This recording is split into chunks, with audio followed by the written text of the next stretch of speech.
겸손은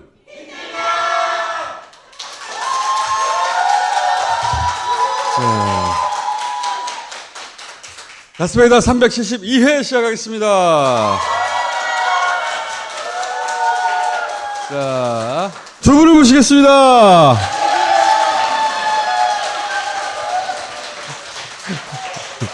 반갑습니다. 안녕하세요. 안녕하세요. 야, 오랜만에 모셨는데, 우리 유삼영 위원장은 이재명 정부 출범 직후부터 보이질 않았어요. 어디 유배 간 줄 알았어. 예, 2달간 유배를 다녀왔습니다. 그렇죠. 국정기획위원회. 그래서 우리가 섭외를 해도 안 나오시더라고. 못 나왔습니다. 그 비밀을 먼저 이야기하면 안 된다고 해서 못 나가게 했었습니다. 그래서 정권 교체된 직후부터 2달간 안 나오니까 점점점 예. 잊혀지게 되고. 사람들은 정권과 함께 간 걸로 오해하는. 다스베이다에 처음 모신 거 아니에요? 그 이후로. 맞습니다. 복덕방 잘 됩니까? 여전히 안 됩니다.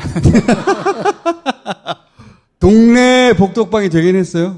예. 사람들이 많이 와서 덕을 베풀고 복을 받아가는 그런 장소입니다. 하지만 부동산 거래는 이루어지고 있지 않고. 예. 전세 사기가 좀 민감하니까 지방에서 오는 분들은 꼭 저한테 소개를 해주라는 그런 이야기는 하는데 타 지역을 제가 소개를 할 수가 없어서.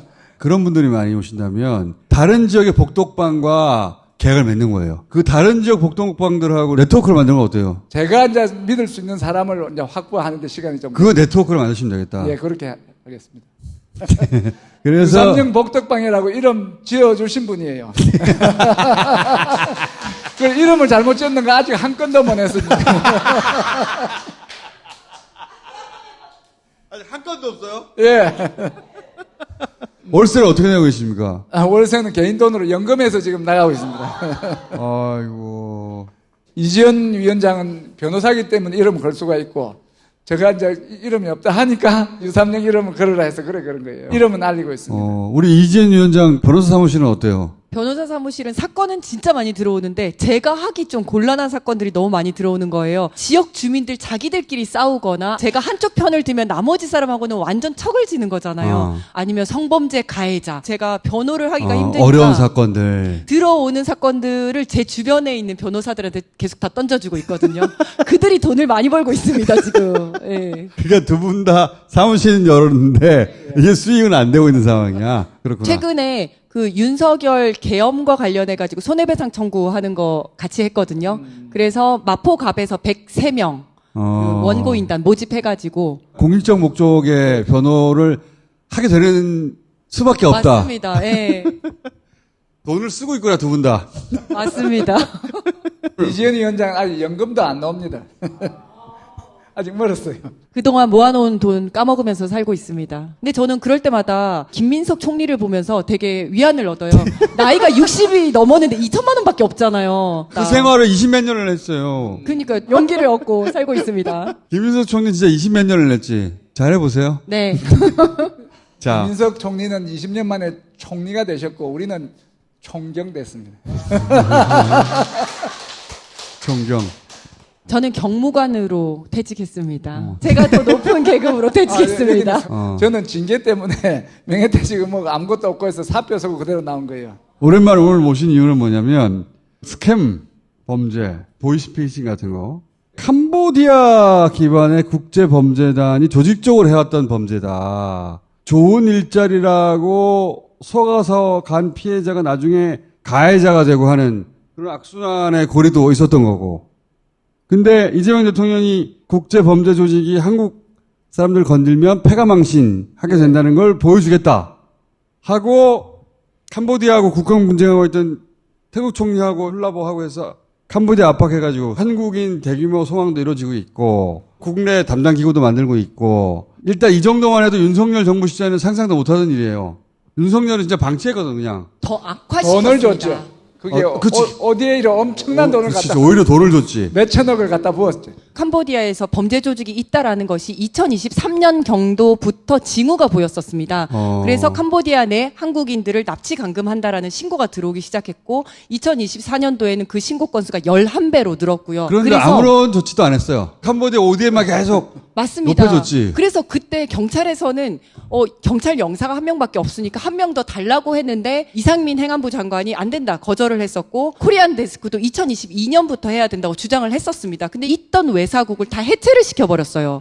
그리고 ODA 막 줬지. 그 당시에는 캄보디아랑 대한민국이 너무 돈독한 관계였잖아요. ODA 퍼주고 있었지. 그다음에 캄보디아와 푸놈펜에서 대한민국이 아니라 윤석열과 맞아요. 그쪽 정치권하고 돈독한 관계였어요. 그리고 김건희가 아이 안고 푸놈펜에서 사진 찍고 이런 관계였기 때문에 그러니까 이런 범죄가 계속 커지고 있었던 거예요. 맞습니다. 일단 한번 다 끊었잖아요. 네. 실제 효과가 있습니까? 그 사람들이 지금 시스템에 의해서 떼돈을 벌 수 있는 시스템이기 때문에 절대 포기를 하지 않습니다. 포기 안 하겠죠. 수지 맞는 장사가 안 되게 만들어야 없어지지 조금 잠잠하면 다시 와서 하지 절대 없어지지 않습니다. 캄보디아 쪽에서는 어려워졌으나 국경 지역으로 이동한다든가 다른 데로 이동할 가능성이 높다. 맞습니다. 이재명 대통령이 정말 잘했습니다. 지금까지는 캄보디아에서 대학생이 죽고 이런 얘기를 하더라도 캄보디아에서 정말 눈 하나 깜짝을 안 했어요. 5가지 요건을 내걸면서 야 신고하려면 본인이 직접 해야 돼. 본인 좌표 찍어서 신고해야 돼. 몇 동 몇 호에 있는지 본인이 그리고 영상까지 찍어서 제가 구조를 요청합니다까지 찍어서 보내야지 신고 나가겠다. 라고 캄보디아 경찰이 얘기를 했었고. 그렇게 할 수 있으면 이미 도망 나왔지. 맞아요. 아, 그거 대한민국에서 국민들한테 속지 말라고 교육이나 잘 시켜라 이런 얘기 했었지. 아주 그냥 들은 척 만척했었거든요. 그랬는데 대통령이 ODA 재검토하겠다라고 얘기하고 여행 경보 강화시키고 태국 총리랑 이제 통화하고 하면서 그 다음날 바로 미묘하게 바뀌더니 이번에 아주 3년 동안 지지부진했던 코리안 데스크를 한 방에 그냥 하겠다라고 나온 거거든요. 이재명 대통령이 돌파해서 만들어냈어요. 네. 여기서부터 이제 본격적으로 보이스피싱을 줄이려고 하면 그럼 어떻게 해야 되는 거예요? 제가 부산청 반부패 수사대장 할 때 보이스피싱을 죽이는 방법을 찾았어요. 전화번호를 죽이는 거예요. 전화를 중국에서 오면 국제전화기 때문에 안 받기 때문에 반드시 우리나라 전화를 해야 사람들이 믿는단 말이죠. 보이스피싱 의심으로 신고된 걸 다 죽여버렸습니다. 보이스피싱을 하기 위해서는 그 핸드폰 번호가 하나가 100만 원 들여서 번호를 사는데요. 한 번 시도할 때 그걸 죽여버리니까 수지가 안 맞아요. 제가 5만 건을 줄였어요. 그 당시에 상당히 내려갔는데 리딩방이나 로맨스 스캠 같은 경우에는 이 전화번호도 죽여야 되겠지만 그보다 더한 게 평균 피해액이 1억이에요. 큰 돈이 넘어가야 되기 때문에 계좌를 이용하는데 그 계좌를 확실하게 죽여버리면 돈을 못 벌기 때문에. 자, 보이스피싱을 하려면 한국에서 온 전화 아니면 안 받으니까 잘 한국 휴대번호를 사가지고 쓴다. 근데 그렇게 번호가 하나 신고될 때마다 즉시 다 죽여버린다. 그거 살 때마다 돈이 너무 많이 들기 때문에 수지가 말하는 거죠. 수지가 안 맞아서 점점 줄어들게 된다.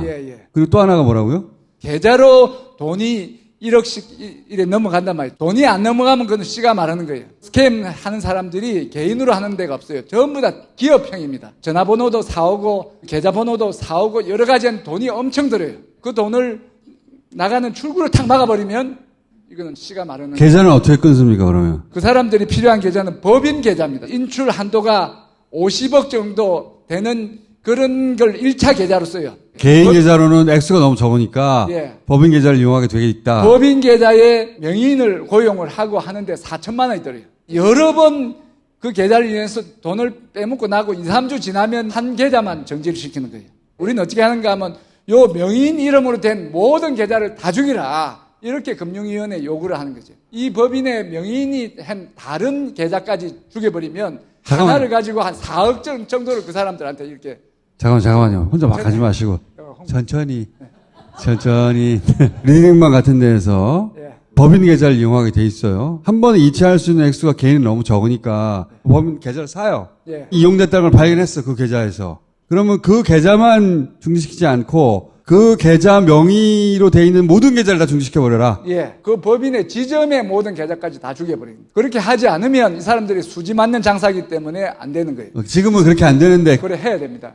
그게 핵심이에요. 제가 영도경찰서장 할 때 보이스피싱 막는 방법은 은행 텔러들 커피 갖다 주면서 제발 신고 좀 해주라 했는데 그건 아주 소극적인 방법이었고 제가 반부패 수사대에 오니까 그 112 신고되는 번호를 죽이면 되겠구나 싶어서 전국에 있는 번호를 다 받아서 제가 5만 건 죽이고 왔는데 이번에 새로 진화된 리딩방이라든지 로맨스 스캔 같은 경우에는 계좌를 방법 같은 확실한 방법으로 신속하게 죽인다 하면 이거 씨를 말릴 수 있다고 제가 장담합니다. 최근에 기구 만든다고 하잖아요. 네. 그 뭐 국세청도 들어가고 국정원도 들어가고 경찰도 들어가고. 방송되면 연락이 오겠죠. 경찰청 그 국수본에 제가 연락을 한번 해보겠습니다. 보이스피싱 통합대응팀이 있는데 이 사람들이 범죄로 확인된 것만 죽이는 거예요. 그러면 안전하지. 공무원이 책임질 일이 없는데 제 같은 경우에는 112 신고 단계에서 죽이니까 공무원이 의지를 가지고 자기 책임질 각오를 하고 한다 하면 좀 더 적극적인 방법으로 빠르게 막을 수가 있다. 그리고 이제 뭐 죽인다고 표현을 했는데 지급 정지 결정을 하는 거거든요. 미국에서도 미얀마와 캄보디아에 있는 19개 범죄 조직에 대해서 자금 동결을 했습니다. 돈이 흘러가지 못하게 해야 되는 그렇지. 거거든요. 돈이 안 되면 안 하지. 네. 예.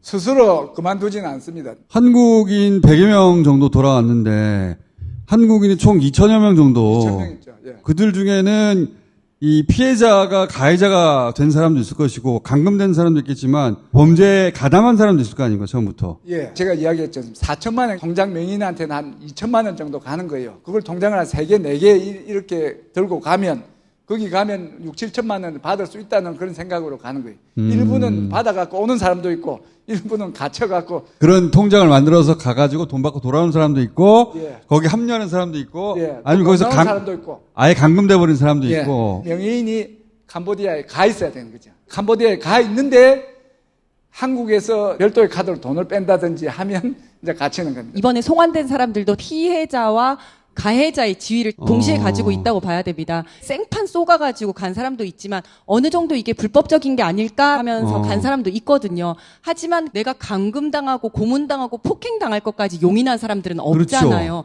그런 부분에 있어서는 피해자인 거고 또 그렇게 하다가 열심히 보이스피싱을 하다 보니까 승진하고 성과급도 받고 이러면 그때는 보이스피싱의 가해자가 되는 거고 심지어 본인이 중간책으로 올라가면 밑에 있는 새로운 사람을 또 유인해 옵니다. 가해자가 되는 거거든요. 그래서 이 수사가 굉장히 복잡한데 가장 밑에 있는 사람들은 피해자성이 높을 가능성이 높고 위로 올라갈수록 가해자성이 높은 거죠. 그래서 이번에 송환됐던 64명도 가해자이자 피해자일 가능성이 높은 겁니다. 로맨스 스캔 전문과가 있고 투자 리딩방이 있고 몸게임 피싱이 있고 노쇼가 있고 막 한 조직 안에서도 이제 과가 있다는데 사람마다 이제 탁 얻어 걸리는 게 다른 거예요. 맞습니다. 그리고 국제 엠네스티 보고서에 따르면 캄보디아 전역에 53개 정도의 조직이 있고 그 사람들을 싹 다 합치면 15만 명 정도 된다고 합니다. 왜 우리나라 사람들이 이렇게 많이 뭐 납치 감금하지? 그게 아니라 대한민국 팀, 중국 팀, 인도네시아 팀, 베트남 팀, 태국 팀이 쫙 있습니다. 그 나라 팀에서 각자 자기 나라 사람들을 대상으로 막 보이스피싱을 하든 스캠을 하든 해가지고 돈을 가지고 오는 겁니다.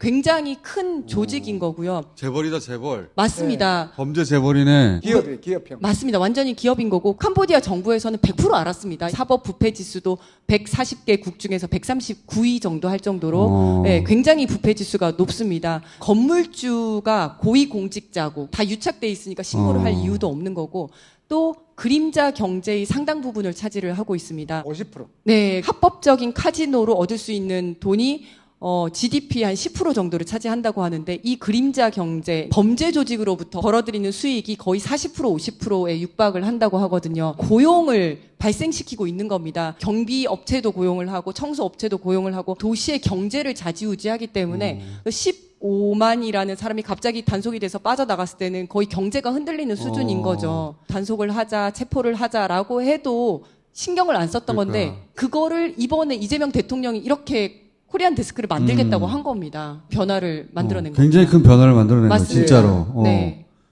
그런데 제일 중요한 건 한국에 있는 장집이라 그러는데 통장을 막아버리면 막는 거지 범죄를 막는 가장 확실한 그 구멍은 통장이나 핸드폰을 빨리 죽이는 거다. 자, 한동안 이 스캠 범죄 시리즈로 한번 해보려고 해요. 뭐 어차피 유상영 위원장 지금 하실 일도 별로 없는 것 같으니까.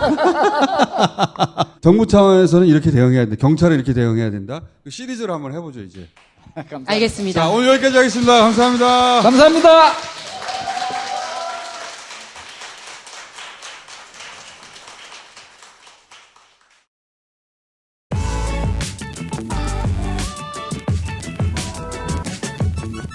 어쨌든 우유 베개. 이거 왜 우유 베개라고 하는 거야? 잠이 잘 오는 베개라는 건데 왜 우유라고 하지? 우유를 마시면 잠이 잘 와요? 누가 그래요? 우유를 많이 마시면 배가 부르지. 이게 누적 판매량이 지금 거의 200만 개가 가까이 됩니다. 엄청난 히트작이에요. 딴지마켓에서 후기를 확인해 보시기 바랍니다. 잘난 척 시리즈 벌써 20권이 나왔네. 이게 풀 세트입니다. 인문교양의 아는 척 시리즈 끝판왕. 딴지마켓에서 스테디셀러입니다. 아주 잘 나가고 있어요. 온갖 잘난 척 할 수 있는 장르가 총망라되어 있어요. 착한 콜, 꽃배달. 저희가 오랫동안 같이 해왔습니다. 10년 이상. 정오거디서나 1800-9222. 5%씩 기부한 지 벌써 10년이 넘었습니다. 착한 콜. 안녕하세요. 김어준의 다스베이다 광고스트 이상민입니다. 생각보다 많은 분들이 화장실에 다녀와서도 시원함을 느끼지 못하신다고 합니다. 이럴 때 필요한 제품, 바로 대장사랑입니다. 얼마나 시원한 제품인지 제가 한번 확인해 봤습니다. 어이, 거기 누구 대장사랑 있으면 하나만 주라.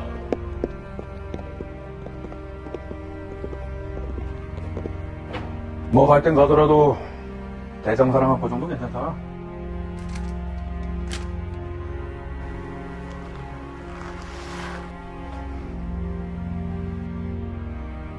볼일 보기 딱 좋은 날씨네. 잠깐만, 나 신호 왔어. 이렇게 바로 확인할 수가 있었습니다. 각종 온라인 쇼핑몰에서 카테고리별 1위의 판매량을 자랑한 끝에 6천만 포의 판매량도 돌파했다고 하니 대한민국 인구보다 많이 팔렸네요. 그런데도 높은 평점과 좋은 후기가 계속 달리고 있는 대장사랑. 시원하게 화장실을 다녀오고 싶다면 망설이지 말고 구매하셔도 좋을 것 같습니다. 딴지마켓에서 가장 저렴하게 구매하실 수가 있습니다.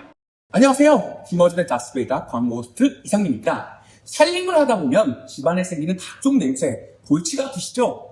방향제를 놔보기도 하고 공기청정기를 돌려보기도 하지만 소용없을 때 참 많습니다. 이런 고민을 해결해줄 제품, 바로 다스 캐치제입니다.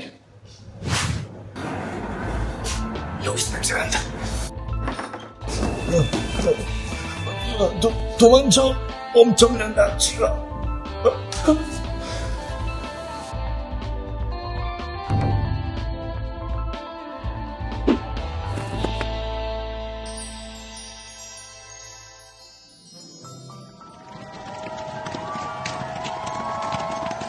아주 멋진 냄새 해결사죠? 사용 환경에 따라 달라지겠지만 2개월 동안은 효과가 지속된다고 하니까 든든하기까지 합니다. 탈취에는 환기를 해주는 것이 가장 좋지만 환기가 어려운 곳에는 이 다스 탈취를 놔보세요. 딴지마켓에서 후기 확인하시고 직접 구매하실 수 있다고 하니까 한번 만나보십시오. 이상이었습니다. 세 분을 모시겠습니다. 안녕하십니까. 지금 오늘 호사카 교수님은 끝날 때까지 도착할 수 있을지 모르겠어요. 중국 전문가, 그리고 오늘 처음 오신 그 김준 교수님은 미국 전문가. 안녕하십니까. 네, 안녕하세요. 네. 그리고 미국 이야기만 해볼까 하고 모신 거거든요, 오늘은. 미국이 요새 이상해요. 미국 전문가가 보는 미국, 중국 전문가가 보는 미국, 일본 전문가가 보는 미국. 어떻게 보고 있는지를 확인하려고 하는 이유가 트럼프가 선거하면 민주당 이기는 민주당 우세 도시에 주 방위군을 투입했단 말이에요. LA, 워싱턴 DC, 멤피스, 포틀랜드, 시카고, 최근에는 샌프란시스코 전부 다 민주당 이기는 도시예요. 근데 그걸 법원이 막으니까 반란법이란 걸 발동한다. 반란법을 발동하면 법원이 막을 수가 없어요. 치안을 군이 담당하게 됩니다. 경찰이 아니라. 우리로 치면 그게 계엄령이에요. 미국은 계엄령이 없기 때문에 그걸 하려고 한다는 거야, 지금. 반란법은 반란을 일으키거나 무정부 상태거나 그럴 때 발동하는 건데 미국의 개별 도시들이 미 연방에 반란을 일으킨 적이 딱 한 번 있죠. 남북전쟁 때 남부의 몇 개 주가 뭉쳐가지고 연방에 반란을 일으켰잖아요. 그때 지금 트럼프의 기반이 되는 주들이 졌어요. 지금 마가 세력의 기반이 되는 지역들, 그 사람들이 하는 말이 있어요. 남북 전쟁에 지는 바람에 흑인들이랑 히스패닉이랑 이슬람, 이런 사람들이 자신을 지금 대체하려고 한다. 백인을 소수로 만들려고 한다는 거예요. 마가가 주장하는 거야, 지금. 내가 그렇다는 말이 하는 게 아니고. 마가가 그래서 애 많이 낳아야 된다고 막 백인들 세상으로 되돌아가야 된다고 말한단 말이죠. 그러니까 이들 머릿속에서 보자면 그때 이겼어야 하는 남북전쟁을 이번에는 자기들이 연방이 돼서 다시 두 번째 남북전쟁을 치르는 거와 마찬가지예요. 자기들 머릿속에는. 전 세계에 있는 미국 장성들 한번 불러온 적이 있잖아요. 그때 내부와의 전쟁 이런 얘기 막 했다고요. 미국 내에서도 트럼프가 삼선에 막 도전할 것이다느니 그리고 계엄령을 결국 선포하고 말 것이라느니 이런 얘기 막 많단 말이죠. 근데 미국하고 우리나라하고 지금 굉장히 밀접하잖아요. 미국이 어떻게 되느냐가 우리한테 직접적 영향을 많이 미친단 말이에요. 김준희 교수님 어떻게 되는 겁니까? 미국 사람들이 그래서 트럼프 3선 나온다는 얘기를 해요. 스티브 배넌이라고 트럼프 1기 때 전략가. 그 사람이 지금 막 트럼프는 3선 할 수 있는 우회로를 찾았다 막. 3선은 못 한단 말이야, 미 헌법상. 교수님, 어떻게 되는 겁니까? 잘못 나왔다는 생각이 먼저 듭니다. 저는 이제 기본적으로 미중 관계 내지는 중미 관계, 상호 관계에 조금 더 관심이 있고, 물론 이제 그 외교 정책은 많은 경우 국내 정책의 연장이기 때문에 국내 정치를 모르고 외교를 얘기하기는 좀 힘든 부분이 있습니다만, 또 한 가지는 김어준 선생님이 처음에 너무나도 해박한 지식으로 다 말씀을 해주셔가지고 일단은 미국 어떻게 되는 거예요? 네, 일단은 그 두 가지를 엮어서 얘기해 볼 부분이 있을 것 같습니다. 교수님 목소리 참 좋네요. 그런가요? 네, 뭐 내용이 없으니까 형식으로라도 어떻게 좀 삼선의 가능성과 그 반란법 두 가지를 좀 엮어서 얘기를 해보자면 어떻게 삼선한다는 겁니까 대체? 결론부터 말씀을 드리면 삼선의 가능성은 뭐 제도적으로 보나 정치적으로 보나 그렇게 큰 가능성이 없어 보인다는 것이 제 소견입니다. 수정헌법 22조에 따르면은 미국 대통령은 2번밖에 못합니다. 22조 내용을 조금 더 읽어보면 대통령 유고 시 부통령이 대통령이 되지 않습니까? 2년 정도 이상을 하게 되면 그 당사자는 다음번 대선에 한 번밖에 나오질 못한다. 결과적으로 미국은 수정헌법 22조를 통해서 대통령의 임기를 굉장히 엄격하게 규정을 하고 있다. 그다음에 이제 잘 안 알려져 있지만 수정헌법 12조를 보면은 대통령의 자격이 안 되는 사람이 부통령을 할 수 없다. 대통령이 될 수 있는 사람만 부통령을 할 수 있다. 이 얘기를 왜 하시는지 알겠어요. 왜냐하면 그렇죠. 트럼프가 부통령은 삼선 못한다는 얘기가 없으니까 부통령으로 나가고 그렇습니다. 대통령으로 당선된 누군가가 관두는 거예요. 그래서 트럼프가 대통령을 이어받는다. 뭐 이런 식의 가설이 있었거든요. 네네, 맞습니다. 트럼프 진영에서는 그러한 전략도 좀 나오고 있습니다. 그래서 이제 뭐 일본 쪽 가는 에어포스 원에서 기자가 그런 아이디어를 묻으니까 그렇죠. 이거는 국민들이 원치 않을 것이고 too cute한 일이다. 아주 귀여운 일이다. 뭐 직역을 하면 그런데 그렇게 해석하면 안 되고 이거 굉장히 좀 품이 안 맞는 겸연적인 일이다. 트럼프는 이미 2번이나 대통령을 했기 때문에 또다시 대통령 될 자격이 없습니다. 또다시 대통령 자격이 없는 사람이 부통령은 될 수가 없죠. 그래서 부통령으로 대통령 임기를 넘겨받는다는 그 아이디어도 미국의 그 수정헌법 12조를 근거해서 보면 틀린 얘기라고. 그렇구나. 대통령이 애초에 될 자격이 있어야 그렇습니다. 부통령도 될 수 있기 때문에. 근데 그 방법은 통하지 않을 것이다. 네, 그 다음에 이제 뭐 테네시의 이제 공화당 하원 의원으로 기억을 하는데 트럼프 맞춤형으로 헌법을 개정하면 되지 않겠느냐. 꼴대로 옮기는 것인데 미국에서 헌법 개정하기가 굉장히 어렵습니다. 그 상원과 하원 각각 3분의 2의 동의를 얻어야 되는 방법이 하나가 있고 공화당이 상원과 하원에서 이제 다수당이긴 합니다.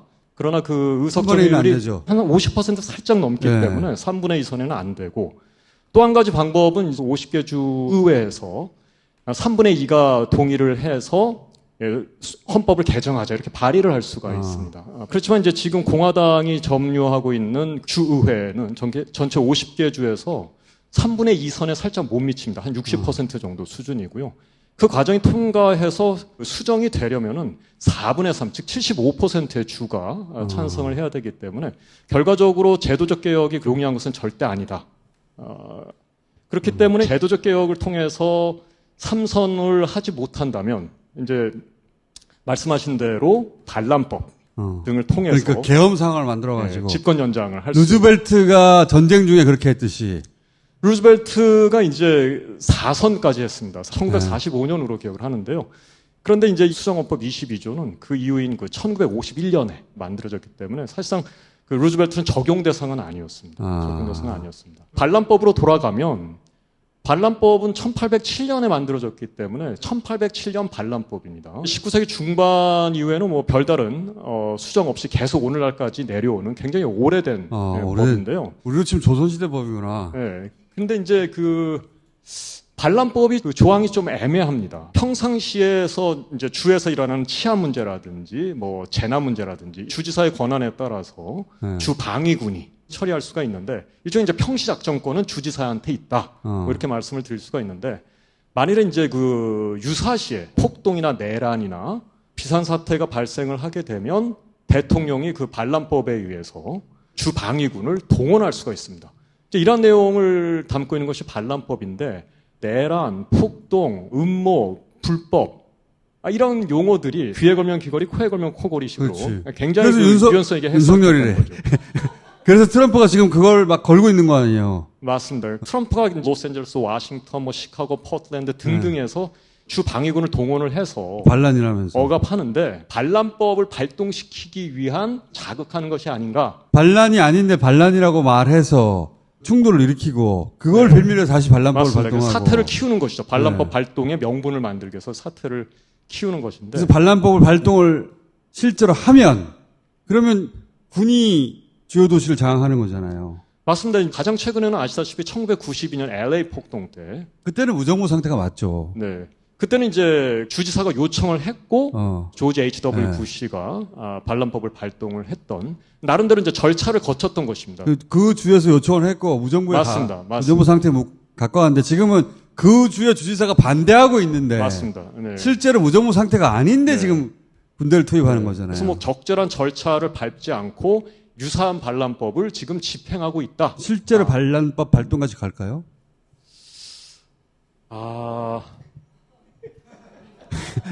그냥 처음 나오신 분한테 너무 하신다. 정치적 부담이 일단은 클 것이고 두 번째는 연방법원 차원이나 그 지방법원 차원에서도 어느 정도 지금 제동이 들어가고 있지 않습니까?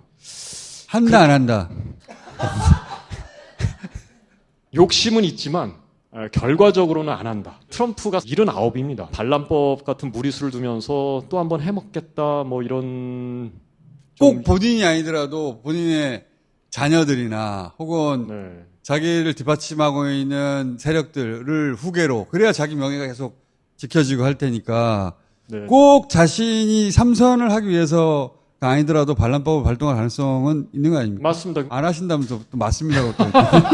그만 뭐 제이디 벤슨 부통령이라든지 그 마르코 그 루비오 그 국무장관 둘이 러닝메이트로 나가면 환상적이지 않겠냐 뭐 이런 얘기도 하고 그런데 말씀하시니까 생각나는 게 트럼프를 팬덤의 대상으로 두고 있는 게 마가 세력 있지 않습니까? 지금 마가 세력은 우리나라 극우 세력처럼 굉장히 극성이긴 하지만 외연 확장은 굉장히 제한적이다.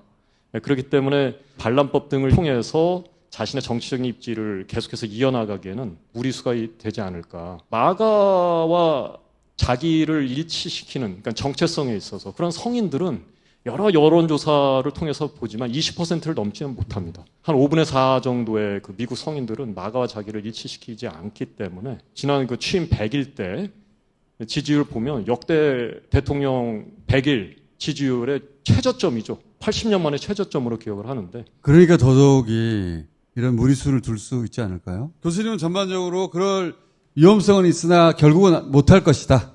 네. 거기에 베팅을 하겠습니다. 김희규 교수님, 중국은 미국을 어떻게 지금 바라봅니까? 2차 세계대전 이후에 미국과 전면전을 벌인 국가는 사실 지금 중국밖에 없습니다. 지금은 사실상 양 국가가 무역을 통한 전면전을 벌이고 있는데요. 이게 엄격하게 말하면 오바마 2기 때부터 시작이 되었고요. 저는 10년 전쟁이라고 불렀었는데 이제 10년 전쟁도 넘어서고 있는 중입니다. 전쟁 처음에 시작을 할 때 시진핑이 미국으로 날아가서 오바마한테 태평양 너무 넓다. 이제 우리도 덩치가 커졌으니까 같이 쓰자. 적어도 우리가 우리 앞마당인 동아시아 정도에 있어서는 우리의 관할권 정도는 달라는 식의 이야기를 던졌어요. 그랬더니 오바마가 이런 지하에 안 돼. 그러고 끊었고 그때부터 오바마는 중국을 때리기 시작을 합니다. 그때부터 사실상 지금 무역전쟁까지 계속 이어져 오는 거고요. 처음 전쟁이 시작되었을 때 중국은 미국에 대해서 상당히 공포가 컸습니다. 당연히 그럴 수밖에 없는 것이 국방력은 중국국보다 월등하게 높았고요. 경제력도 액면상으로서는 월등히 미국이 앞서가 있는 상황이고, 그리고 미국에게는 동맹이 있지만 자기들한테 동맹이 하나도 없고, 그래서 굉장히 수세적이고 수비적으로 미국을 대해왔습니다. 도광양해라는 중국말이 있는데요. 시진핑 시기에도 계속 쓰고 있었습니다. 그냥 미국을 견뎌내고 이겨낼 수 있는 데까지 우리는 숨어서 실력을 기르겠다. 이러고 쭉 왔는데, 바이든 정부 시기에 중국은 웬만하면 미국하고 잘 지내려고 여러 가지 약속을 했었습니다. 약속을 했었는데 바이든이 중국하고 약속을 하고 돌아가면서 못 지키는 거예요. 그랬었죠. 예. 대표적으로 이제 대만 문제만 하더라도 대만은 독립을 우리는 지지하지 않는다고 바이든은 공개적으로 이야기하는데 그들의 관료들은 전혀 반대 이야기를 하고 무기는 계속 팔고, 그때 중국이 깨달은 것은 이제 미국과 중국과의 전쟁은 장기적으로 가야 된다. 그때부터 뭘 준비했냐면 미국의 의존적이던 수출을 점점 낮췄어요. 중국이 원래는 수출 중심 국가였는데 수출 비중을 내수로 돌리고 많이 낮췄고요. 미국 중심의 수출 비중을 완전히 낮췄습니다. 올해는 심지어 10% 밑에까지 들어갔어요. 그래서 지금 중국은 설령 트럼프가 관세를 더 때린다고 하더라도 별로 겁낼 게 없는 수준까지 컨트롤을 해버렸어요. 두 번째, 이제 수비만 하면 안 되니까 공격거리를 찾았어요. 히토류는 미국에도 세계에서 가장 큰 광산이 있었습니다. 그렇지만 정제 기술을 장악을 했어요. 정제 기술의 90%를 중국이 장악하고 있습니다. 이번에 트럼프도 일본에 가서도 히토류 새로운 공급망 체계를 구축하자. 그게 사실상 당분간은 쓸데없는 일인 게, 히토류는 광산 개발이 중요한 게 아니고요. 정제하는 게 중요해요. 미국에서 심지어 채굴하는 것도 중국에 와서 정제를 해서 가져갑니다. 근데 이게 뭐가 문제가 되냐면 중요한 무기가 생산이 안 되는 거예요. 중국은 아킬레스건을 딱 잡은 겁니다. 미국은 지금 우크라이나 전쟁, 이스라엘하고 때문에 미국에 가지고 있던 무기들을 많이 그쪽으로 보내서 미국 자체의 무기를 급속하게 재생산을 해야 돼요. 심지어 대만한테 팔기로 한 무기를 주지 못한 게 한참 밀려 있을 정도로 미국 자체의 무기가 부족합니다. 그런데 무기를 재생산하는 속도를 높여야 된가 동시에 또 부상하는 중국과 경쟁하기 위해서는 새로운 무기도 개발을 해야 되는데 그 무기의 가장 중요한 것이 히토류인 거예요. 중국이 수출을 딱 통제를 하기 시작하자 당장 포드 자동차가 멈췄어요. 포드 자동차가 멈췄다는 이야기는 군수 산업도 상당 정도 멈출 수밖에 없는 한계가 도착했죠. 히토류 2차 통계에 들어갈 때 트럼프가 다시 관세 100% 올린다고 그랬어요. 중국 아무 반응도 안 했습니다. 그냥 무시해버렸어요. 그럼 그래. 올려봐. 그러면 다시 이번에 히토류 1차 전쟁 때로 돌아가는 거예요. 그 1차 전쟁에서 결국은 트럼프가 스스로 내린 거거든요. 그래서 중국은 10년 동안 스스로 능력을 키웠고, 그리고 미국을 다시 공격할 수 있는 히토류, 이번에 대두까지 포함됩니다. 이번에 전성절 열병식 할 때 천진에서 상하이 협력기구 회의를 했어요. 인도까지 참석하는 역사상 가장 큰 상하이 협력기구가 개최되었는데, 그때 중국이 뭘 했냐 하면 GGI라고 하는 글로벌 거버넌스 이니셔티브라는 걸 선언을 했습니다. 미국이 몰락하고 있고 미국의 반감을 가지고 있는 이 많은 국가들을 묶어서 새로운 하나의 질서를 만들어 보겠다. 미국한테 놓으라고 할 수 있는 새로운 세계 시스템을 구축하겠다. 미국은 다시 일극백군 체제로 돌아갈 힘이 없다. 이렇게 딱 판단한 거예요. 그래서 다자주의 다극체제를 표방하면서 나머지 세력을 다 묶어서 미국을 상대하는 새로운 시스템을 구축하든지. 트럼프가 극단적인 선택을 한다. 이런 식의 전망을 중국에서 합니까? 왕후닝이라고 인민대표대회에 출석하는 랭킹 4위입니다. 시진핑 책사라고 불리는데요. 이 사람이 1991년 우리하고 한중수 계약이 1년 전에 교수로서 미국에 가서 미국을 쭉 둘러보고 쓴 책이 하나가 있는데 아메리카 어게인스트 아메리카라는 책을 썼어요. 미국은 정말로 세계를 영도할 만큼 민주주의 시스템이 살아있다. 그런데 극단적인 빈부격차, 마약 문제, 총기 문제를 포함해서 구조적인 문제를 해결할 수 없는 양당 체제, 이런 것들이 문제가 있다라고 그때 지적을 하고 그 이론을 받아들여서 대응하기 시작한 게 시진핑이에요. 자신들이 생각하는 것보다 훨씬 빨리 추락하겠구나. 예를 들면 대표적인 게 펜타닐 문제입니다. 이번에 미중 정상회의 하면 펜타닐 갖고 관세 10% 깎아주겠다라고 말을 하는데 중국의 펜타닐이라는 화학물질을 팔아서 미국의 마약 문제가 생겼다라는 이야기거든요. 그러니까 중국은 뭐라 그러냐면, 야, 그러면 니네들이 총기 사고 있는 거 우리 철강을 팔아서 생겼다라고 이야기해. 그 말의 속뜻은 뭐냐면 미국이 돌아가는 저 시스템을 도저히 이해를 못하는 거예요. 총기 사고가 저렇게 나는데 방치하고 해결을 못한다고? 트럼프가 나선 저 체제가 결코 오래가지 못할 뿐만 아니라 곧 붕괴될 수밖에 없다라고 보는 게 트럼프가 SNS로 모든 정책을 집행하는 걸 보고 도대체 저런 나라가 어디 있어? 사전전회에서 경제개발 5개년 계획을 세웠는데 그게 15차일 거예요. 그 정도로 긴 텀으로 돌아가는 국가에서 봐서는 곧 망할 국가로 보이는 거죠. 그런 점에 있어서 지금 공장장이 지적하는 미국에서 일어나는 여러 가지 위험 징후들에 대해서 중국도 굉장히 유심히 지켜보고 있고 그 위험을 느끼는 속도만큼 중국은 좀 더 적극적으로 나와요. 그 힘의 공백을 중국이 대체할 수 있을 기회다. 세계는 이미 다극체제에 왔다. 우리는 다자주의를 표방해서 일극체제를 주장하고 일방주의를 주장하는 미국과 상대하겠다. 혼자 미국을 상대할 수는 없지만 예. 중국이 편을 만들어서 미국을 상대할 수 있는 정도로 우리는 컸고 예. 게다가 미국이 지금 뭘 하고 있기 때문에 그런 기회가 오고 있다. 중국이 미국을 대체할 수 있다라고는 아직도 생각하지 않습니다. 그건 안 될 것 같아요. 그거는 불가능하다고 생각하는, 다만 지금 시스템이 미국이 확실히 일극에서 무너졌고 다극체제는 올 수 있고 우리는 다자주의를 표방해서 미국에 두드려 맞고 있는 국가들을 모아서 미국과 이제 정립하자. 미국이 이제 세계대전 이후에 원톱이 됐단 말이에요.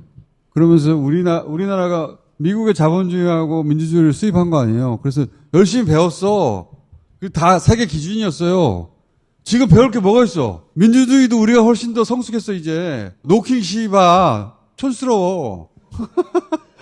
우리가 10년 전에 다 했던 거야. 아, 저렇게 하니까 참 합리적이구나. 따라가야 되겠다.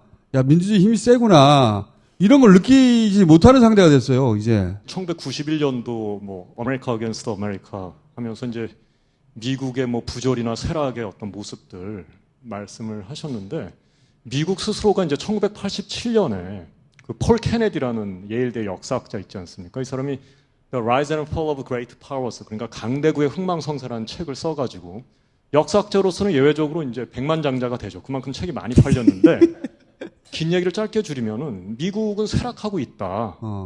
decline. 그래서 이제 그 사람의 주장을 따라서 미국의 쇠락을 주장하는 사람들은 declineist 부르기도 하는데, 요는 이제 세계 경찰로서 overstretching, 그러니까 너무 세계적으로 확장을 많이 했는데 그것을 뒷받침하는 경제력이 없다. 여기에 반론을 피고 나온 사람이 이제 그 조셉 나이입니다. 미국은 또 다른 힘이 있다. 소프트 파워입니다.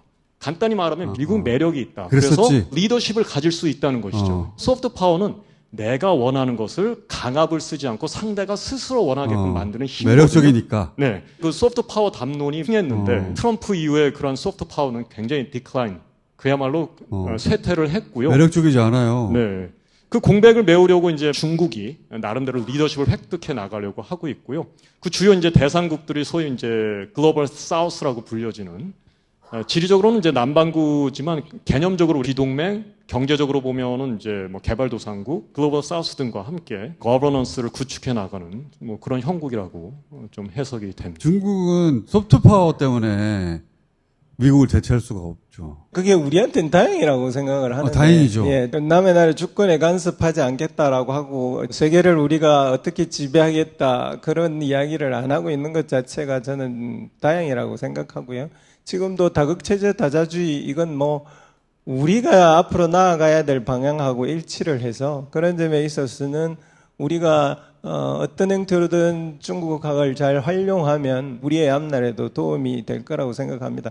지금 공장장께서 말씀하신 미국의 소프트 파워를 이제 100% 다 믿는 나라는 지구상에서 2개 있다고 저는 생각합니다. 하나는 일본이고요. 이번에 다카이치가 모든 걸 다 수용했습니다. 그리고 그 둘이 만나는 모습을 보면 트럼프의 망ኞ이구나 이렇게 싶을 정도로 쩔쩔매고 비굴하게 굴고 그건 뭐 아베하고 똑같이 굴렀다고. 오늘 이재명 대통령 보면 전혀 그렇지 않았거든요. 트럼프 그 의전 보세요. 그 양국 국기 앞에 지나갈 때 일본에서의 의전 프로토콜이 있는데 안 지키고 그냥 가버리잖아. 그래서 이번에 우리나라 의전은 어떻게 하나 유심히 봤거든요. 우리나라는 또 하라는데 하더라고. 서가지고. 하라는 대로 했을 뿐만 아니라 이재명 대통령은 우리 핵잠수함에 연료 받을 수 있게 해달라고 하는 영리함, 탁월함을 발휘했다고 보여지는데요. 저는 대통령이 이럴 수 있는 데는 기본적으로 미국의 힘에 대한 판단이 있다. 미국이 정말로 우리를 상대해서 꼼짝 못하게 할 수 있다라고 판단을 했으면 다카이치처럼 구는 게 맞아요. 미국이 그렇게 하더라도 우리도 또 버틸 수 있다. 예. 우리만 버텨낸 거거든요. 그래서 반란법을 트럼프가 발동을 할 거라고 중국 사람들 생각합니까? 아닙니까? 이제 저 거불똥을 저한테 승전 반란법이신가? 일단 한다. 그것까지 해놓고 저한테까지 튀는데요. 왜냐하면 호사카 교수님 지금 연락 왔는데 지금 늦어가지고 못 오시겠대요. 두 분이서 끝내야 돼요. 지금. 내가 호사카 교수님한테 넘기려고 그랬는데. 호사카 교수님 미워. 반란법을 시행하면 무조건 내란입니다. 돌이킬 수 없는 길로 가는 거예요. 거기도. 그 길로 갈 거냐라고 한다면 갈 가능성이 높은 것은 마가 세력들이 이 사람들이 현실과 동떨어지는 일종의 망상의 체계를 갖고 그렇지. 있어요. 이데올로그예요. 맞아요. 정작 트럼프 자신은 마가가 아니에요. 거기까지 안 가려고 할지 모르겠지만 마가 세력이 밀고 갈 가능성은 충분히 있다. 그러니까 중국에서 그렇게 생각한다는 거죠. 아니요, 제 생각인데. 중국 대변인이다. 위험성이 있다. 김준일 교수님은 위험성은 있으나 그렇게까지는 못할 것이다. 네. 그러면 마가 세력이 재집권할 수 있을 거라고 보십니까? 우리 극우하고 미국의 지금 마가하고 차이점은 미국의 세계적인 빅테크 기업들이 있잖아요. 일부가 붙었어요. 원래 마가는 되게 촌스러웠거든요. 1기 때 트럼프의 세력은 남부의 촌놈들이었어요. 근데 지금은 빅테크 기업의 CEO 이런 사람이 붙었단 말이에요. 빅테크 기업과 마가 세력이 정말 전면적으로 결합을 한다면 당연히 집권이 가능한데 저는 그럴 가능성이 별로 없다고 보여져요. 일부 빅테크 기업은 그럴 수 있지만 예를 들면 정용진 씨가 멜콩 하면서 엄청나게 햄중하고 혐오했잖아요. 근데 최근에 들어와서 신세계가 알리바바하고 합작회사를 세웠어요. 경제적으로 중국하고 손을 잡지 않으면은 안 되는 현실적 상황에 되게 돈 가진 사람들은 훨씬 더 민감해지거든요. 마가의 주도 세력과 기본적으로 빅테크 기업의 세력은 상통하는 점도 있지만 잊을 점이 많아서 그 두 개가 결합하기는 쉽지 않을 거라고 보여지고요. 그렇다면 마가 세력 그 자체가 집권을 하는 것은 정상적인 방법으로는 불가능하다. 그러면 마가 세력이 트럼프를 부추겨서 비정상적인 방법으로 권력을 잡으려는 시도는 트라이는 윤석열처럼 계속 해볼 것이다. 라고 보여집니다. 그게 이제 반란법인데 자, 그러면 우리 김지영 교수님은 마가 세력의 재집권 가능하다고 보십니까? 밴스나 기타 다른 인물들이 마가 세력의 팬덤을 구축할 만큼 소위 카리스마 같은 것이 좀 있을까? 그리고 마가 세력 내에도 어느 정도의 그 균열이 있지 않을까? 그 앱스타인 그 클라이언트 리스트 뭐 이런 것 때문에 마가 세력들이 하도 나고 그러지 않았습니까? 그다음에 이제 뭐 그들의 외연이 어느 정도 제한돼 있다. 안 된다. 아, 이 프로가 이제 뭐 아니면 도를. 김지영 교수님은 안 되는 걸로 하겠습니다. 뭐 김희규 교수님은 그럴 가능성도 있다. 여기는 도 있다. 여기는 안 된다. 트럼프하고 시진핑 여기서 무슨 우리가 모를 대단한 뉴스가 나올 리는 없잖아요. 그죠? 그렇죠. 근데 스몰 딜은 할 것 같은 뉴스들이 계속 나오고 분위기입니다. 스몰 딜이라면 어느 정도의 딜입니까? 관세 일부 깎아주고요. 좀 깎아주고. 히토류 유예 기간을 조금 늘려주고요. 대도 좀 받아주고요. 이 정도 선에 나오지 않을까 싶고 요새 트럼프 보면 대만 문제에 대해서는 완전히 노코멘트하고 있거든요. 국가 방위 전략에서는 러시아와 중국을 중심으로 하던 방위 전략 자체를 본토로 돌리려고 하는 그렇죠. 것이 곧 발표될 예정이고요. 세계 경찰에서 이제 돌아가가지고 미국 내에서 전쟁에서 승리해야 된다 이렇게 말하고 있거든요. 이런 가운데 이재명 대통령이라서 참 다행인 것 같아요. 이재명 대통령이 뭐뭐는 잘할 줄 기대하고 있었는데 난 외교도 잘할 줄 몰랐어요. 외교도 잘 맞는 것 같아요. 이재명 대통령은 그 밑에 있는 어떤 관료보다도 정확하게 우리 외교를 바른 방향으로 지금까지는 끌고 가 계신다. 따라서 대통령한테 좀 더 많은 힘을 실어줘서 이 고비를 잘 넘겨야 된다. 여기까지 하겠습니다. 감사합니다. 자, 감사합니다.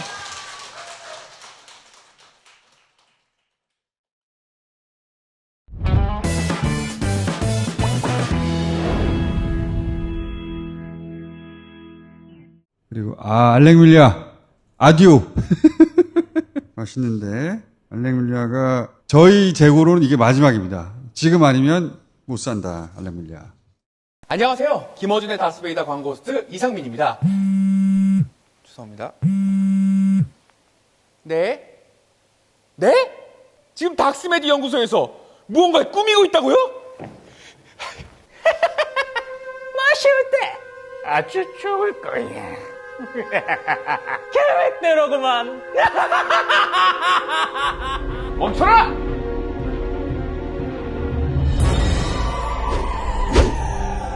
아니, 양치후에 과일을 먹이다니 이런 잔인한 놈들! 잠깐만, 이건 괜찮아. 닥스메디니까. 근데 쓰지 않은데요? 그냥 구강에 미친 사람들이었습니다. 합성 계면활성제를 넣지 않아서 과일 맛이 달라지지 않는 치약을 만들었다고 합니다. 자연 유래 성분으로 만든 것은 물론 사용자의 필요에 맞게 기능까지 세분화된 닥스메디 치약, 시리니 케어의 1S 치약, 잇몸 케어의 더블 X 치약, 어린이를 위한 치약 K까지. 딴지마켓에서 닥스메디를 검색하시면 다양한 구강 전용 제품들과 함께 판매 중입니다. 5분을 모시겠습니다.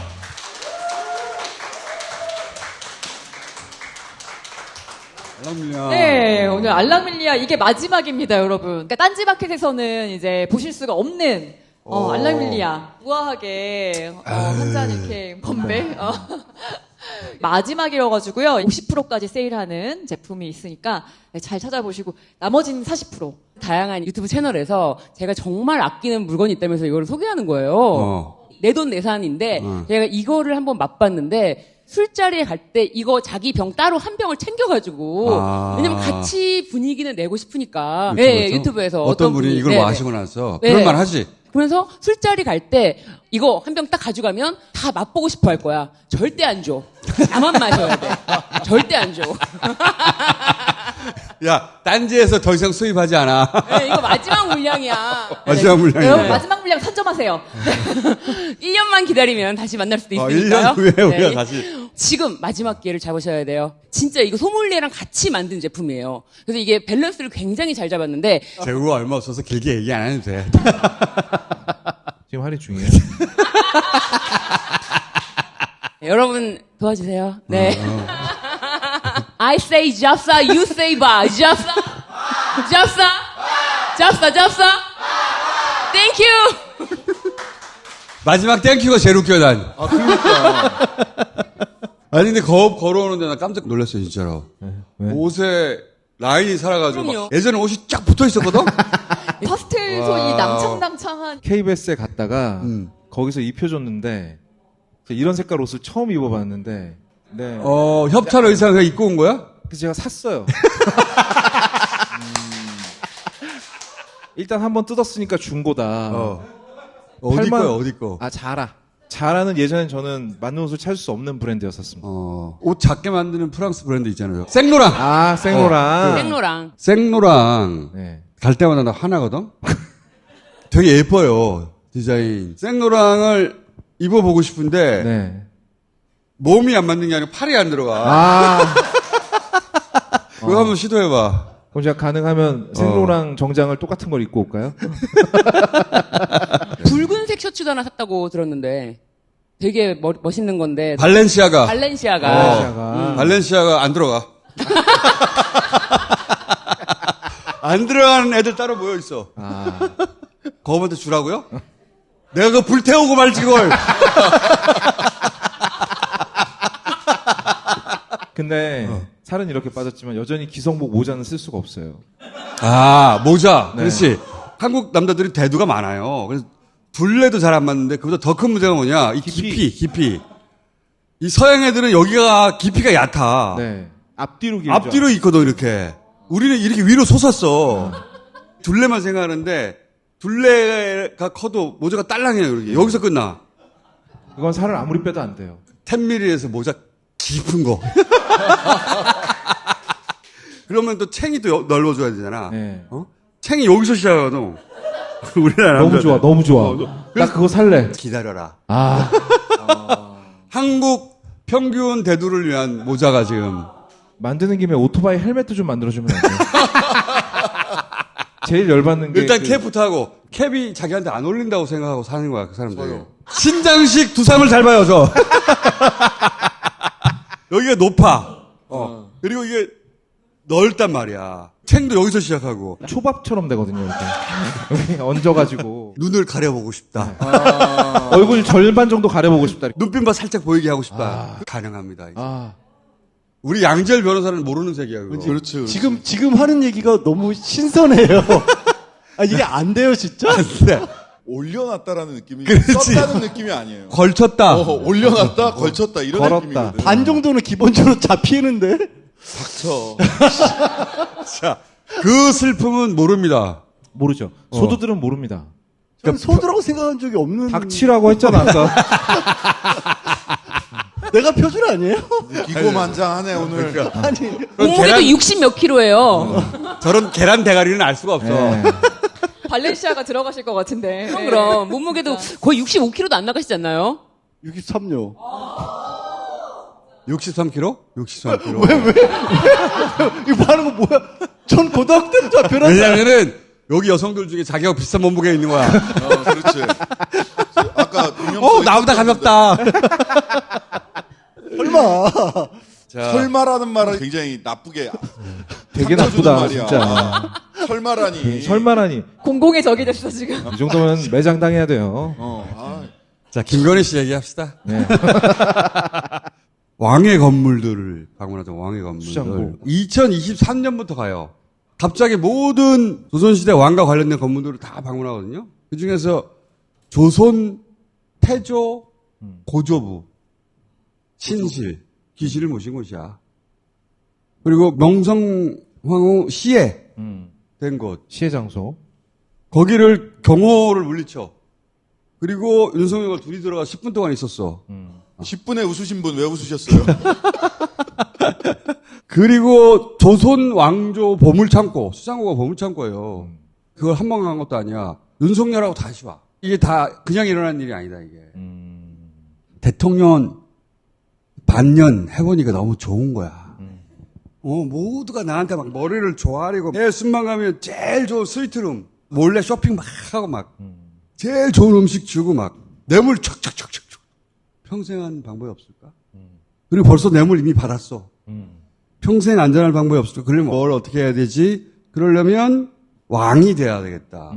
내가 임기 초에 김건희 출마할지 모른다 이런 얘기 내가. 그때 김건희 팬클럽이 있었어요. 윤석열 당선되자마자 다음은 김건희라고 그랬어. 건희사랑. 그러면서 통일 대통령이라는 말을 그때부터 했어요. 그런데 김건희가 어떻게 출마해서 당선이 되냐고. 계속 되는 방법이 뭐가 있어? 계엄. 그 계엄을 생각하고 나서 조선왕조로 시작한 태조한테 가고 고조부한테 가고 그리고 마지막 조선왕족이 죽었던 장소에 가가지고 끊어진 왕조를 제가 잇겠습니다. 보살펴 주십시오 조상님. 윤석열 끌고 들어가가지고 빌고 막. 무속적인 이유일 것 같다. 매우. 저는 수장고 들어간 이유는 내가 뭔가 몸에 하나 지니고 있어야 된다. 거기서 꺼낸 물건을. 아, 나도 그거 의심하는데. 예. 홀리 그레일이라고 하잖아. 예, 예. 성배. 인디아나 존스가 찾던 거. 네. 서양에서는 예수와 관련된 거예요. 동양은 그게 부처와 관련된 거라고. 거기에 테마력에 있는. 아니면 왕이 쓰던 물건이거나. 왕이 쓰던 물건. 예. 불력이 담긴 것. 그런 얘기 있었잖아. 계룡산부터 시작해가지고 각종 산에 구슬했다고 했잖아. 몇 천만 원짜리. 그 테마력이 있는 물건을 안 찾았겠냐 이거지. 의궤를 보여달라고 했다고 하거든요.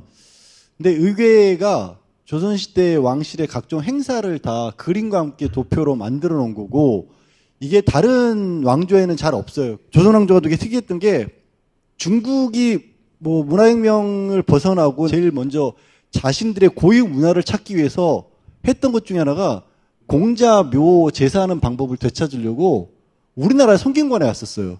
그런 걸 기록으로 보존해 놓은 데는 대한민국밖에 없었던 거예요. 그래서 의궤에도 조선시대의 어떤 그 의식을 되살려가지고 의식을 되살리는 거. 김건희가 무슨 뭐 한문을 잘 알아서 읽을 줄 있어서 알겠어요. 그래서 의궤를 그런 걸 따라하면서 조선의 왕조가 끊겼다. 그걸 내가 다시 잇는다. 왕족인 거지. 그러니까 김건희가 처음에는 장갑 끼고 유럽에 있는 왕족이 하는 것처럼 그치. 악수할 때도 장갑 끼고 흉내냈는데 서양 쪽을 계속 따라하고 막 제클린 케네디가 했던 것도 따라하고 조선왕조 의궤까지 보면서 여기서 뭔가를 실마리를 잡아서 영구집권에 대한 꿈은 더 커졌던 것 같다. 프랑스 순방 전에 반려견 의전을 요구했다고 하잖아요. 강아지를 위한 음식이라든지 물론 이건 요구할 수 있었는데 개 의전 차량 우리 머릿속에 없는 거야. 그리고 강아지 담당 서기관 지정 이런 거 우리 머릿속에 없는 거란 말이야. 강아지를 위한 시종 아니야 시종. 이게 어디냐? 영국 왕실에. 영국 여왕이 보통. 코기룸이라고 그 영국 왕실을 기리는 강아지를 위한 방, 침대, 식기, 강아지 담당 집사 이런 게 다 있어. 그런 일을 했던 강아지 집사가 폭로를 하면서 알려졌는데 그게 2022년 9월이에요. 세상에 알려진 거에. 요거를 김건희가 본 거야. 아, 왕은 이렇게 해도 되는 거구나. 나도 왕족이니까 이걸 요구한 것이다. 김건희를 만나서 김건희가 시키는 대로 자기 사건 무마해주고 이렇게 하다 보니까 서울중앙지검장이 되고 무조건 검찰개혁 한다고 해. 납작 엎드려. 그러고 나서 검찰총장이 되고 그 다음에 대통령이야. 그런데 이런 게 모든 게 다 드러나면 어떡하지? 그런 걱정을 걱정하지 마. 그 다음에는 왕이야. 이렇게 하면서 이제 윤석열도 더 겁이 없어지는. 대통령실에 소수 종교 담당이라는 명목으로 24년에 김 씨라는 행정관을 채용을 했어요. 무속인이에요. 무속이지. 뭘 하고 다녔냐면 사주 명리학으로 보는 우리 아이 적성 뭐 이런 강연하고 다녔던 사람이에요. 올 6월 3일까지 근무했어요. 국민 세금으로. 이 사람이 뭘 했냐면 신규 인원 채용할 때나 궁합이 맞나 윤석열 김건희와 궁합 관상. 예, 궁합 관상 이거 봤다고요. 가장 중요한 기준이 뭐냐면 태길력이라고 하는 태길력. 사주를 풀고 궁합을 풀어가지고 사주를 풀어서 날짜를 태길할 수 있는 태길력을 볼 줄 아는 사람인가를 굉장히 면밀하게 관찰을 했고 언제 무슨 일을 하느냐. 언제 무슨 일을 할 거냐. 운영위원회에서 증인 채택. 나는 이 사람 부르자 그랬어. 12월 3일 날 10시 20분에 왜 계엄한 건지 내가 보기에는 윤석열, 김건희가 아니라 그 사람한테 물어봐야 된다. 관상에 나온 송강호 아닙니까? 그렇지. 21세기에 대통령실에서 김건희, 윤석열은 그런 거 보고 정했던 거예요, 일을. 그러니까 우리가 참 박근혜한테 너무했다고. 그 헬스 트레이너 윤전투 씨 얼마나 뭐라고 건강을 그랬어. 위해서 좀 하면 어때? 그리고 독일, 네덜란드 순방 갔을 접견실. 윤석열 접견실은 없는데 김건희 접견실은 따로 준비해달라고 했다. 저는 쇼핑을 자기가 직접 할 수는 없으니 사람을 시켜서 했을 거라고 보는데 그러면 쇼핑한 물건을 가져왔을 거 아니야. 그러면 야 색깔 바꿔. 이거 사이즈 안 맞아. 굉장히 중요한 일정이에요. 특급 호텔 스위트룸에 묵는단 말이야. 대통령은 거기는 공간이 있어요. 회의실 같은 있어요. 게. 접견은 거기서 하면 되는데 그런데 굳이 다른 방을 원했다는 거는 스위트는 대통령 비서들이 왔다 갔다 할 테니까 다른 공간에 자기가 해외에 가서 무슨 접견할 일이 있어. 그럴 일이 없어요. 근데 따로 방을 만들어 달라고 했다잖아. 이건 쇼핑 작전룸이다. 작전룸. 미국이나 유럽 쪽에 지금 얘기한 걸 업으로 사는 사람들 있잖아요. 쇼핑 대신 해주는 퍼스널 쇼퍼. 예, 제가 아는 분도 외국에 있는 유명한 돈이 많은 분이 또 연락해가지고 그런 사람 구해달라고 이렇게 부탁했다는 말도 들었거든요. 그쪽에서는 그 흔한 일인 거예요. 지금 얘기한 거에 근거를 댈 만한 게 어제 법정에 그 샤넬 직원이 증인으로 나와서 그 영상통화를 해가면서 1,200만 원짜리를 폭리에서 받았는데 차액 환불해달라고 하니까 환불을 못 해주니까 거기서부터 영상통화로 비춰가면서 이거 살까요? 이거 살 거예요? 하면서 골랐다는 거 아니야, 김건희가. 차액 환불을 요구했대? 그러니까 그래서 딴 걸로 골랐는데 그 차익이 생겨서 그걸 돈으로 달라고 그랬대? 그러니까 안 되니까 이제 그것도 이제 영상통화를 해가면서 이렇게 보여줘서 골랐다는 거 아니에요. 그러니까 라지를 선물했는데 미디움 하나랑 카메라백으로 교환하는 거죠. 너 쓸 거 하나 써. 보통 그러지 않나?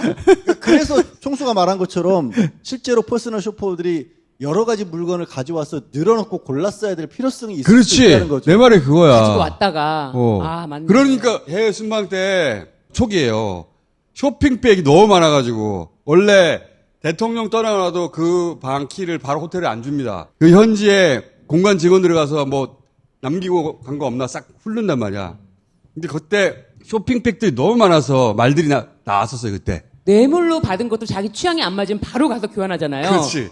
요건 좀 마음에 안 들어. 이러면서 그런 룸이 필요한 건 맞네요. 저는 계속 그 생각이 드는 거죠. 아니 아까 수장고 들어갔잖아요. 수장고. 싹 이렇게 해가지고 해외 나가가지고 장무례비들 불러놓고 이렇게 해외에서 팔았다?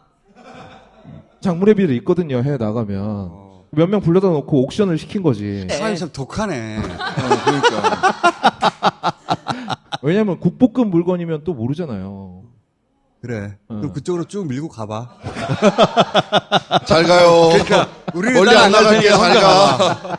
저는 그런 모든 행위가 영구 집권을 하는 방향으로 연결이 되는 것 같아요. 윤석열 데리고 명성황후 시해된 곳에 들어가서 같이 명성황후 귀신에게 기도했을 거라니까. 끊어진 왕맥을 잇는 거잖아요. 끊어진 왕맥을. 자기 머릿속에서는. 수장고에 뭘 넣었을 수도 있을 것 같아요. 그런 얘기 있잖아요. 부적을 붙이고 왔다. 부적도 있을 수가 있고 대를 잇는 뭔가를 집어넣을 수도 있죠. 그러니까 이분들이 점점 나를 넣는 거야 거기에. 그래서 윤석열 데려간 거야 짱보라고. 짱보라고. 아니 나는 윤석열을 데려가려고 했던 것은 윤석열한테 우리가 이거를 이어야 돼. 그렇죠. 자기는 이미 머릿속에 그렇게 정리가 됐는데 윤석열도 그렇게 생각하게 만들려고 했던 것 같아. 윤석열이 거기 명성하고 시해된 곳에 무슨 관심이 있었겠어. 아니 뭐 부부가 함께 해야 되는 무속적 행위가 있었을 수도 있고. 윤석열 엎드리게 한다면 지가 올라간다든가. 밟고 올라가가지고. 이 장르가 뭐야 장르가. 장르. 무속 스릴러? 이자를 바칩니다. 장르가. 제물로? 그러면은 10분도 약간 설명이 되는 것 같아요. 꼭 그 장소에서 10분이 걸리는 무언가를 해야 된다. 그러니까 왜 그 공간이 되게 작대. 10분도 할 게 뭐가 있어. 그리고 굳이 경호원들 없이 들어갔다는 거야. 부부 둘이서. 윤석열을 나는 무릎 꿇혔어 봐. 무릎 꿇히고 인사드리라고 하고. 그런 무슨 무속적 행위를 하지 않았을까? 명성하고 억울하게 죽었으니까 가장 강력한 귀신 아니야. 구천에 떠돌지. 저희가 한을 풀어드릴게요. 왕족을 이어갈게요. 우리를 보살펴 주세요. 제일 쉬운 거 그거네요. 아까 얘기한 것처럼 얘 가지세요. 잇몸에 들어오셔서 잇몸에 들어서 못다 이런 꿈을 펴세요. 그거 제일 흔한 장르잖아요. 그건 보통 오컬트 영화에서 되게 고급 기술이거든요.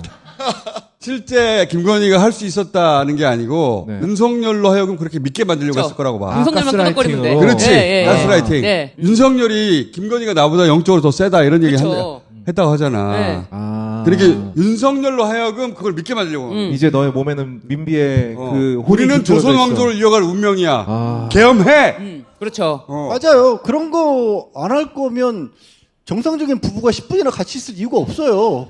에? 부부가 왜 그렇게 오래 같이 있어? 그런 공간에 부부가 10분이나 같이 있을 이유가 뭐가 있어 도대체. 윤성은 평론가한테 물어봐. 그래요 진짜? 없어. 이혼한 사람 또 진짜 윤호한테 물어봐. 10분 동안 은밀한 장소에 둘이 같이 있을 수 있냐고요. 뭐하러 은밀한 장소? 없다고! 없어! 계엄의 정점은 김건희인데. 김건희야. 의식 찾아보고 있었어요. 10분 정도 걸리는 의식이 뭐가 있는지 AI한테 물어보고 있었어요. 근데 나한테 이런 거 물어보지 말래요. 주술적인 것 중에 10분이나 걸리는 게 뭐가 있냐? 네. 분신사바 이런 거. 분신사바. 윤석열을 데려갔다는 게 나는 키포인트라고 봐요. 윤석열 없이 다니다가 거기는 윤석열을 데려갔거든. 명성황후 씨에 대한 그것만 윤석열과 같이 들어갔다고 하거든. 그리고 아까 그 수장고 같은 경우도 첫 번째 2013년 3월 2일은 김건희 혼자 가서 확인을 했고요. 그렇지. 두 번째 그 곤영합에 갈 때는 윤석열을 데려갔어. 원래 윤석열을 데려갔다가 시간이 걸린다고 하니까 윤석열 눈에 보여주려고 했던 게 있었던 거지. 주도한 건 김건희였던 거예요. 다 김건희가 주도했고 윤석열한테 이걸 보여줘야 되겠다. 혹은 윤석열을 데리고 뭘 해야 되겠다. 그럴 때 윤석열을 부르는. 가스라이팅 또는 무속적 행위. 아마테라스 의식 중에 이런 게 있네요. 천황 계승 의식이라 그래가지고 계승을 상징하는 의미를 가진 의식이 있대요. 그거를 거기 가서 했다고? 명성황후? 아니겠죠. 자, 기기현. 재판을 진행하는 장면이 이제 중계가 돼서 잠깐만 보세요. 더 나을 것 같은데. 검사들이 앞으로도 계속 그렇게 해도 재판장이 해주시니까 난 상관없다. 이렇게 하지 않습니까, 재판장님? 알겠습니다. 이거는 완전히 명백히 알겠습니다. 이 검사 뭐 캥기는 게 이 부분에 있으냐고 대해서는 들어보소. 이 부분에 대해서는 그 제지를 요청드립니다. 계속해서 이제 충분히 들어요. 계속해서 할리가 더 검사가 뭐 듣기 싫으면 충분히 들은 겁니까? 잠깐만요. 뭘 충분히 듣습니까? 이하성 변호사님. 아이고 뭐 이거 심각한 문제입니다, 재판님. 알겠습니다. 왜냐하면은 공소 기각을 해주셔야 됩니다, 그냥. 그래서 그 부분은 검사들은 그렇게 불이익을 받아야 됩니다. 제시는 그러면 안 하는 걸로 할까요? 당연히 그렇게 죄송합니다. 죄송합니다. 죄송합니다는 마지막에 주기현 판사가 하는 얘기예요. 저런 판사, 저런 판사한테 변호사들 다 그 흥분. 와, 세상에 저런 판사가 어딨어. 저런 법정은 세상에 존재하지 않아요. 그러니까 법정에 안 가봐서 모르시겠지만은 변호인단이 자기 뜻대로 막 주도하고 있잖아. 이런 판사는 없어요, 세상에. 아니, 그리고 검사가 뭔가 증거를 제시하려고 하는데 그거를 저지하는 거잖아요. 변호인단이 못하게 하는 거지. 못하게 하잖아. 판사가 그럼 제시하지 않는 걸로 할까요? 이런 판사가 어디 있습니까? 검사가 없어요. 증거 제시하는데 버럭버럭 화를 내니까 그러지 마시고요. 그러니까 제시하지 말고 막 웃어 또 그리고 죄송하고요. 설설 기어. 아니, 총수님도 재판을 많이 받아봤으니까. 받아봤죠. 꼼짝도 못하는 거야. 정말 얼어붙은 분위기 있잖아요. 꼼짝도 못해. 판사 눈치 보느라고 꼼짝도 못하거든요. 저렇게 말할 때도요. 그냥 앉아서도 말 잘 못하고요. 일어서도 안 돼요. 이 정도로 저 재판장님 이러고 얘기해야 돼요. 그리고 재판장은 내가 알아서 결정할게요. 보통 이런 태도란 말이야. 변호인단이 그러지 마시고요. 허허 죄송해요. 이런 판사가 어딨어 이게. 그리고 법정에서요. 세 명이 동시에 황당해했잖아요. 처음 봤다. 법정에서 검사한테 저런 식으로 막 저러는 변호인들은 존재하지가 않아요. 변호인은 자기 보호해야 돼.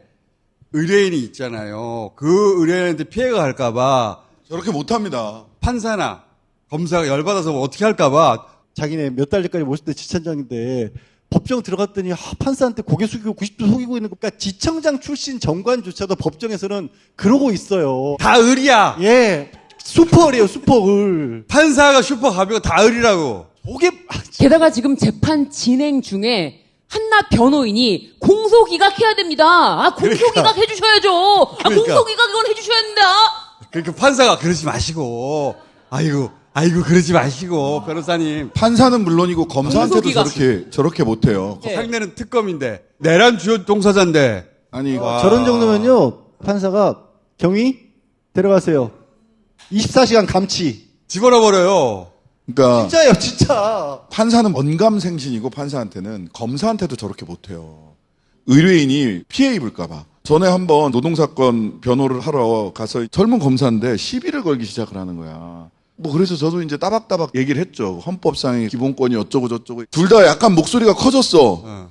근데 내가 분명히 논리적으로 이기고 있었거든. 근데 검사가 갑자기 변호사님 저랑 논쟁해서 이렇게 이기면 좋으세요? 갑자기 정신이 번쩍. 그럼 정신이 번쩍. 아유, 아닙니다. 검사님.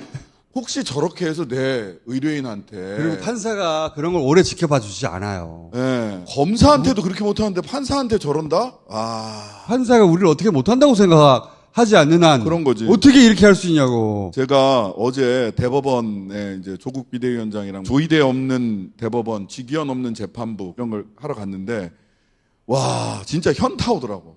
갔더니 대법원 주변에 그 왜 김건희 고모가 주로 했다는 그거 있잖아요. 쫙 있어요. 대법원 주변을 에워싸고. 근데 거기에 보면 조희대 응원, 직위원 응원, 윤석열 응원, 명패에 누가 보냈냐 하면 윤어게인. 왜 그거 안 치워요? 그 앞에 개고장도 붙어 있어요. 불법적 침울이라고 경찰에 붙였어. 화환이 대법원을 둘러싸는 게 말이 안 되니까 치워라 이래야 되잖아. 대법원장이 좋은 거야 그게. 그러니까요. 정의로운 조희대 대법원장님, 직위원 판사님, 우리 윤석열 대통령을 빨리 석방해 주세요. 무죄 석방해 주세요. 이거야 그 화환에 있는 게. 아니 직위원 재판장이 재판 진행한 걸 보고 진짜 불안해졌어 진짜로. 저 사람이 과연 제대로 된 판결을 내릴 수 있을까? 그래서 법 왜곡죄를 만들어야 됩니다. 오늘 대법원에서 법 왜곡죄 절대 안 된다고 입장 냈더라고. 직위원 탄핵을 시도해야 되는 거 아니에요? 진짜 믿을 수가 없어요. 직위원 판사가 심각한 약점을 잡히지 않았을까라는. 재판 같은 거 없지? 네? 재판 같은 거 없지? 저 경찰서는 몇 번 가봤어요. 편으로 안 넘어갔어요? 네, 불기소됐어요. 안 되겠네. 좀 더 해 그럼 뭐. 수장고에서 물건 꺼내가지고 네. 팔았을 것이다. 그런 거 계속 주장하면 그거 갈 수 있어. 그쪽으로 계속 가봐. 그런 얘기를 했어요 누가? 너무 영화적이네. 자, 볼 영화 소개해주고 마무리해야 되겠다. 하우스 오브 다이너마이트. 그거 재밌더라. 지금 넷플릭스에 풀렸습니다. 캐서린 비글로우 감독. 허트로커라고 영화 아세요? 대단한 영화라고 생각하는데 그거. 네, 그 감독이 만든 신작인데 하우스 오브 다이너마이트. 평화롭던 미국에 어느 날 미확인 비행물체가 하나 날아옵니다. 핵미사일이냐? 이걸 모르는 상태에서 요격을 시도해요. 그런데 요격에 실패합니다. 그러니까 시카고를 향해서 이 대륙간 탄도미사일이 계속 날아오는 상황인 거죠. 이 상황에서 미국은 몇 가지를 결정을 해야 됩니다. 핵미사일이라고 가정을 했을 때 미사일이 와서 터지기 전에 바로 반격을 개시할 것이냐. 어디서 한 건지도 알 수가 없어요. 북한일 수도 있고 러시아일 수도 있고 중국일 수도 있다. 네. 터지고 나서 반격을 할 거냐. 예. 근데 반격을 하는 순간 이제 세계 핵전쟁인데. 그렇죠. 감당할 수 있나 이런 얘기야. 재밌더라고요. 군인들은 지금 당장 이 미사일이 터지기 전에 우리가 먼저 쏴야 된다라고 얘기를 하고 이제 신중한 사람들은 아니다. 핵전쟁 시나리오 이게. 다이너마이트가 가득한 집에 살고 있다 우리는.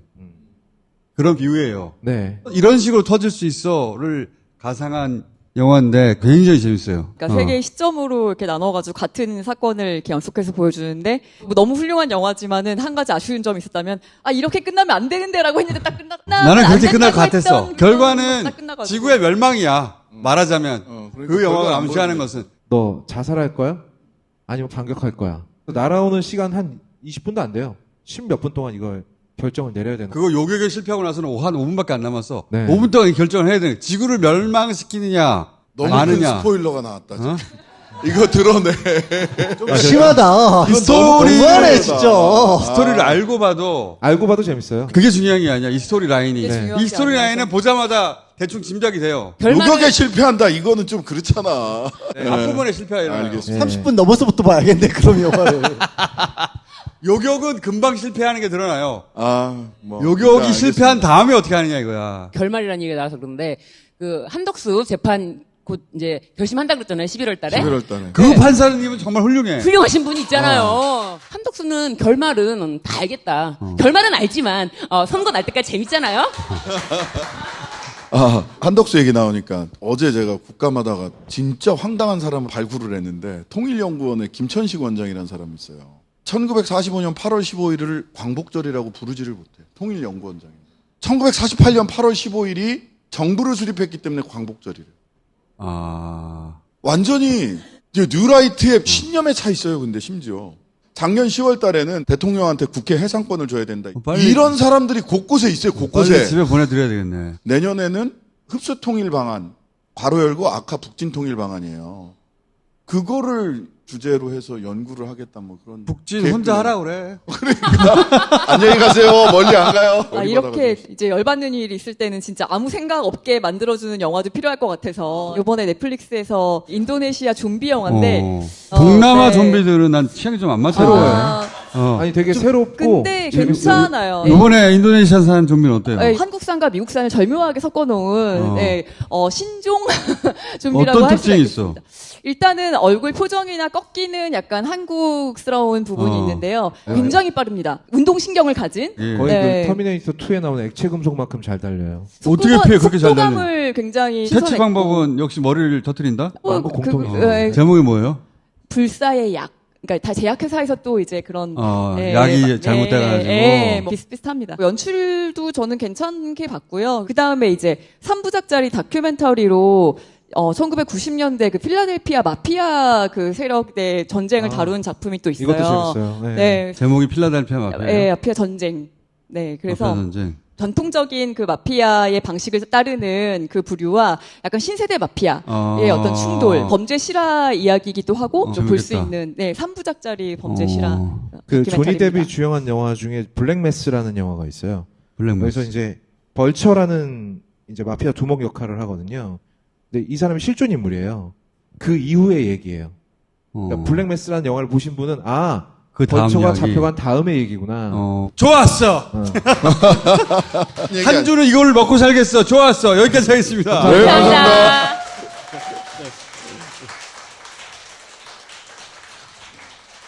이재명 대통령이 실용적이고 이런저런 일을 잘할 거라는 걸 알고 있었잖아요. 근데 외교도 잘할 줄은 몰랐어요. 외교를 그 중에 제일 잘하는 것 같아요. 끝! 자.